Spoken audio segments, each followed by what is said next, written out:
Is your skin as hydrated and plump and moisturized as it can be? Stay tuned. We're going to talk about it.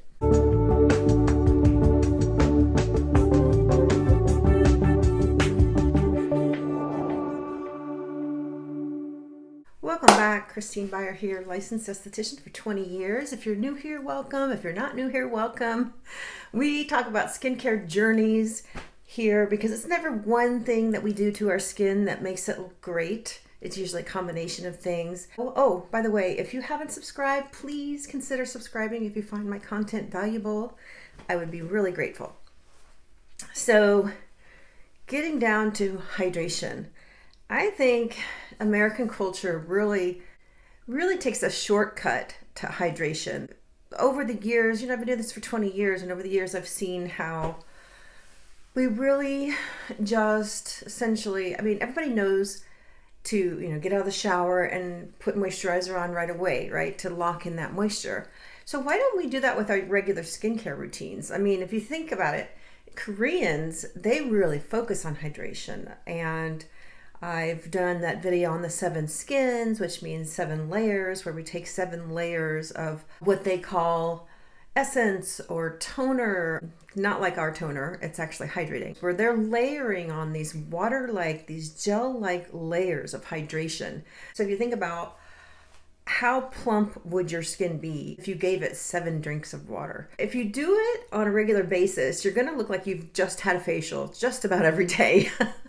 I have a club, and in there we talk about ways to hydrate the skin. And in the winter, gosh, there are so many things we don't think about. But in the winter, it's always a good idea to have a diffuser or a humidifier, at least in the room with you where you sleep, because that's going to add a lot of hydration to your skin. There's just little things like that we don't think about.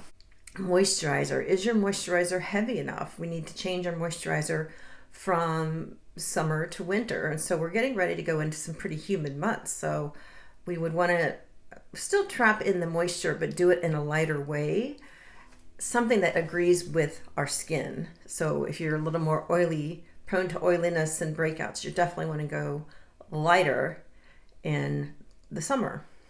There are ways to hydrate from the inside as well. Everybody knows about water. You take what you weigh, that number in ounces, and you divide it by 2, and that's how much water you're supposed to be drinking on a regular basis. But I can tell you, I have clients that drink tons of water and their skin quality looks good, but they still have surface dehydration.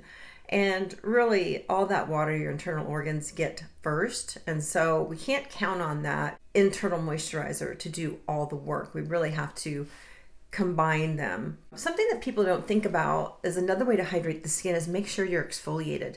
Now look, not over exfoliated. I see so many people here on YouTube who are like in a constant state of peeling because of the latest acid peel they've done to their face, the latest fruit acid peel they've done to their face. And while fruit acids may seem very light and unproblematic, overdone, they can be harmful to the skin and keep it always in this state of inflammation, aging, and it's just hard on the skin because you've compromised the skin's barrier. And really, we have a barrier to keep the bad out and the good in, and also helps keeps us hydrated. If you're not overusing acids, they're a great way to hydrate the skin. Now, if you have older skin, keep in mind that lactic acid tends to be more tolerable because it's a bigger molecule and it lays more on the surface of the skin, and you will get less dry. So if you look at this compressed sponge, this is kind of like our skin as we get older, right? It gets drier and thinner and drier and thinner. So when we add hydration, what happens? All the cells, they can get nice and thick again like they were when they were hydrated from the inside when we were younger. Keeping that in mind, the very top layer of that is going to be a lot of dead cells. And there are certain skin types that tend to hold on to more dead skin than others. But I can tell you past 40, the enzyme that we have naturally in our skin that helps us exfoliate just plummets, especially at 40, it just plummets. And it will look like your skin has a layer of almost plastic on it. And this happened to me before I found products that help me naturally desquamate and slough off the dead layer of skin. So I think exfoliation is often forgotten about as a way of hydrating the skin, because the hydration we put on your skin gets past those dead cells and helps penetrate and plump up our skin better than if it were to lay there on a bunch of dead cells. Things that we don't think about that need to be done on a regular basis if we want uber hydrated skin: masking. I was working on my mom yesterday and I did the 7 skins method to her. Then I did a mask because I was looking for uber hydration. And then we did some microcurrent, and I did some of the Master Pro, which is ultrasound, which helps penetrate everything. So she had an uber hydrating and uber penetration of hydration type of treatment yesterday, and she looked better. You can see in the before and after how much more plump she is. So there aren't too many things that can't be remedied by really juicy looking skin. Another way to hydrate that we never think about is eating hydrating foods. A lot of the moisture, a lot of the water that we get through our diet comes from foods. If you were eating things, especially fruits, so watermelon, cantaloupe, not a lot of cantaloupe right now since it's not summer, but things that are just juicy, all sorts of fruits are really juicy. Our body can take that and use it to its best advantage. As a matter of fact, the kind of water that's stored in these vegetables is an uber penetrating type of water that's really good for the body and thus good for the skin. So a lot of us don't think about that. And there are other things that actually dehydrate the body that we don't think about, that we do on a regular basis. So excessive coffee intake, caffeine. Caffeine makes, it's a diuretic. It makes us pee out that hard-earned water. Over the years, I've just seen it just makes such a difference in skin quality. Like I said, you're never going to be able to hydrate your skin to the point where it looks plump and juicy. As you get older, from the inside only, you're going to have to do both things, really concentrate on hydrating, masking, gel-based hydration, layers, 7 skins, that sort of thing from the outside, and also super hydrating from the inside with fruits and vegetables that are, particularly fruits, add a lot of water to our diet. But over the years, I've seen it's just a massive difference between those who drink a lot of water and those who struggle with it, because it can be a struggle. We get very addicted to our caffeine beverages and then we need them. And skin that's hydrated, we never think about this, but skin that's hydrated, it's going to be able to use nutrients in the serums and the more high-powered skincare that we use. It's going to be able to utilize that rather than slathering all these expensive creams and hard sought out serums. Putting that on a dehydrated sponge, they're just going to sit there on top of a bunch of dead cells. So we really need to make sure that that sponge is nice and hydrated, so anything we pour on top of that is going to be absorbed and utilized by the skin in a much better way. Now that we know we really need hydration, let me give you some examples of stuff I like to use to uber hydrate the skin.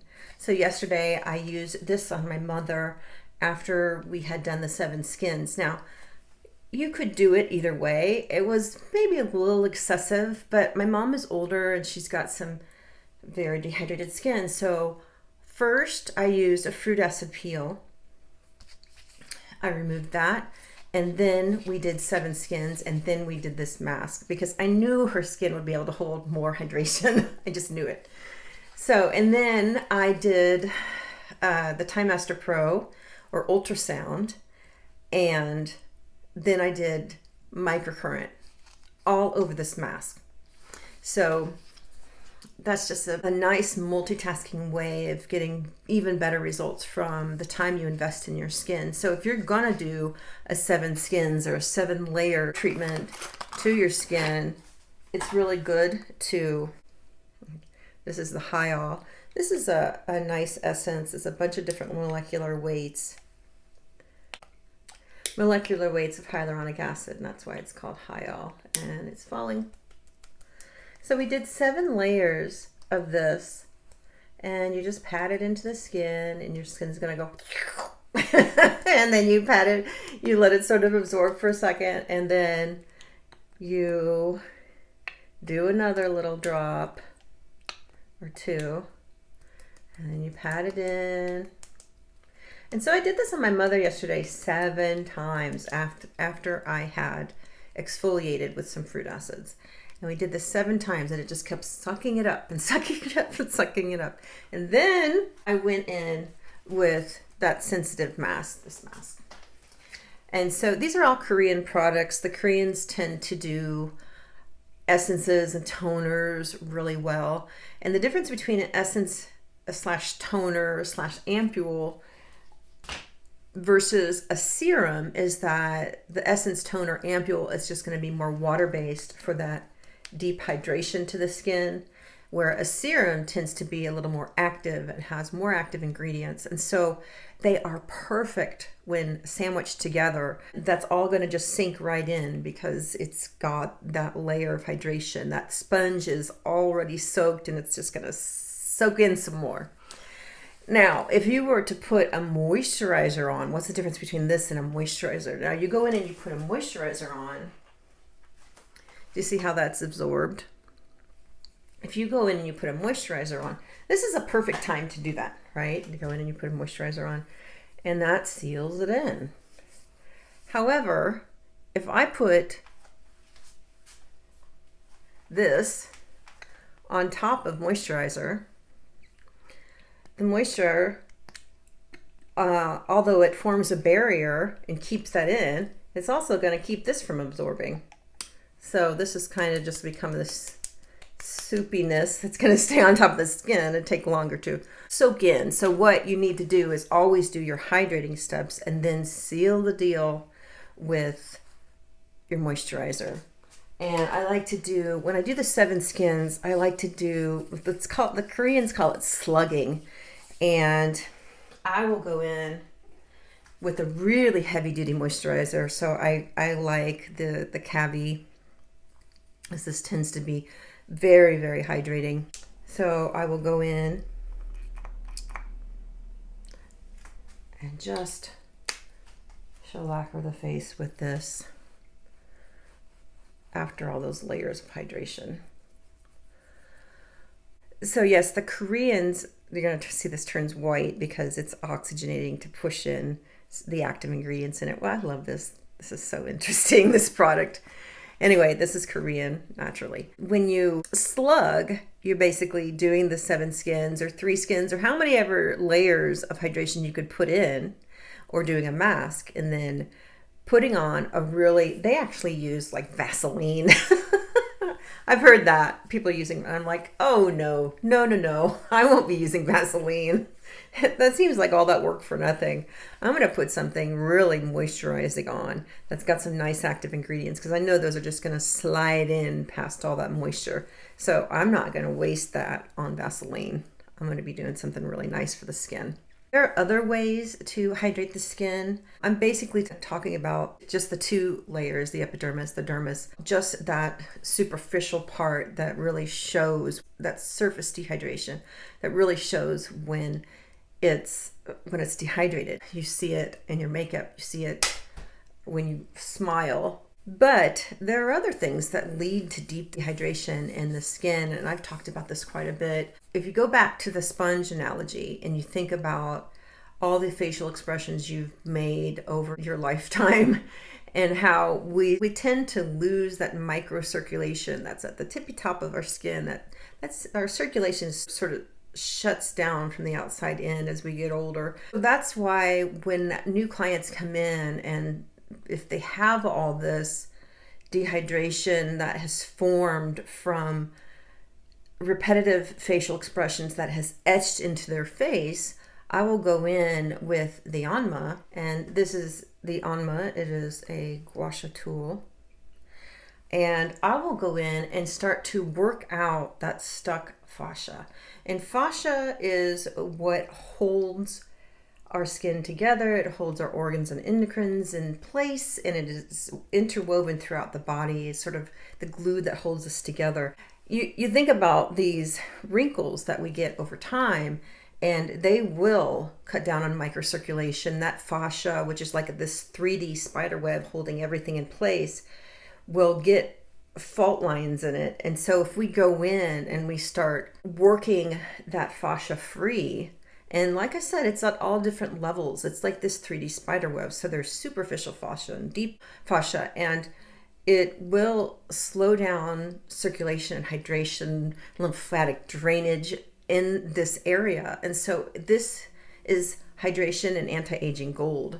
So you're going to go in and you always go lighter before you go deeper, but there's a whole method to sort of release those fascia fault lines. And there are all sorts of gua sha tools on the market now. I tend to like this one because for me it's ergonomic and you get used to using this. It can't get stuck in your hair. There's no weird knobs or anything on it. It just is, I just like this. This is a little, I have a lot of tension around my mouth right now because I've been grinding, because I've healing it still. And so when you're healing for something or you're feeling pain, you tend to clench your jaw a lot and create pain face, which further restricts fascia. So if you don't use any sort of tool to help release the tension that accumulates in your face, this is a spectacular way of hydrating the skin from the inside out. And yeah, I would definitely look into this. This is a really often overlooked way of hydrating the skin that people just don't know about. If you've watched my channel, you know about it quite a bit, but yeah, consider getting an ANMA or some sort of gua sha tool. I'm really not a fan of the flat ones. I feel like the flat ones are a little harder to get to use, and they also can sort of flatten out the planes, the areas that you want volume. You know, I'm like, I'm not going to be pushing down on my cheek here and losing any of this volume here. I don't want that. I think used well, used correctly, gua sha is amazing. It's great for hydration, but used in the wrong method or scraping it across your cheek, I'm not really crazy about the flat gua sha tools, because there's nothing more gorgeous than that juicy, plump, hydrated skin. So thanks for watching, and I'll talk to y'all soon. Bye now.